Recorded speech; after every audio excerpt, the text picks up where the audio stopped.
Hello दोस्तों कहानी का आनंद लेने के लिए कहानी को पूरा सुनिएगा और अगर कहानी अच्छी लगे तो वीडियो को लाइक और चैनल को सब्सक्राइब कर लीजिएगा। तो चलिए स्टार्ट करते हैं। अरे बाप रे, 7 बज गए। कविता सुबह लेट से उठी और बड़बड़ाती हुई बाथरूम में घुस गई। बाथरूम से निकलते ही उसने देखा दीपक आज जल्दी उठ गया था। उसे 8 बजे ऑफिस के लिए निकलना था। उसकी मीटिंग थी। कविता शावर लेकर फटाफट रसोई में चली गई। दीपक को चाय बनाकर दे दिया और उसके टिफिन की तैयारी में लग गई। एक गैस पर दाल का कुकर और दूसरे गैस पर चावल का पतीला रखकर सब्जी काटने बैठ गई। अचानक उसे याद आया दीपक नहाने गया है, तो वह बेडरूम में भागी और दीपक का टॉवेल बाथरूम के बाहर रख दिया। उसके मोजे, जूते, रुमाल, ब्रीफकेस, गाड़ी की चाबी सब एक जगह पर निकाल कर रख दिया। उसके मैचिंग कपड़े निकाल कर बेड पर रख दिए। फिर वह किचन में जाकर सब्जी काट ही रही थी कि अंदर से बेटे के रोने की आवाज़ आई। गोलू उठ गया था। वह सब कुछ छोड़ छाड़ कर गोलू के पास गई। जाकर देखा कि बेटे ने बिस्तर पर ही पॉटी कर दी थी। दूसरे बाथरूम में ले जाकर उसे साफ किया और सुलाने लगी। कविता, मेरी चाय कहाँ है? दीपक की आवाज़ सुनकर बच्चे को गोद में लेकर ही उसने दीपक को चाय और नाश्ता परोसा। दीपक चाय और नाश्ता करके ऑफिस का सामान लेने के लिए रूम में गया। नहाने जाने से पहले उसने अपना टैबलेट बेड पर ही रखा था, जो गोलू के पॉटी करने से खराब हो गया था।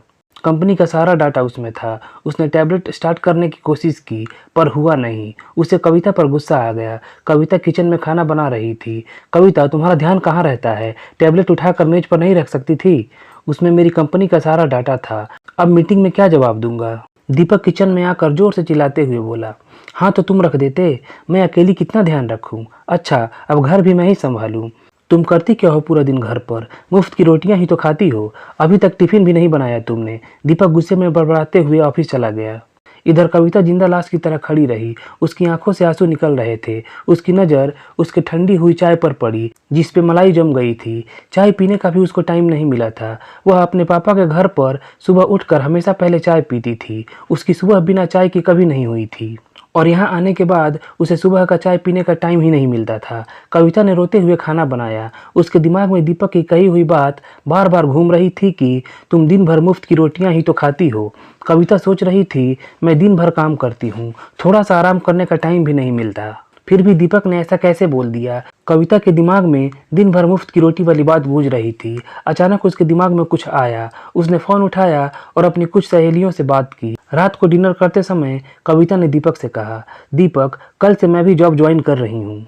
दीपक ने कहा, अचानक तुम्हें क्या हो गया? तुम्हें जॉब करने की क्या जरूरत है? क्योंकि दीपक, मैं मुफ्त की रोटियां नहीं खाना चाहती। कविता, वह मैंने गुस्से में कह दिया था। दीपक, अब तुम यह बात गुस्से में भी नहीं कह पाओगे क्योंकि कल से मैं भी कमाऊंगी। गोलू का ध्यान कौन रखेगा?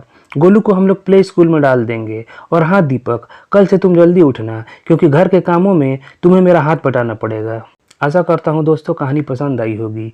धन्यवाद।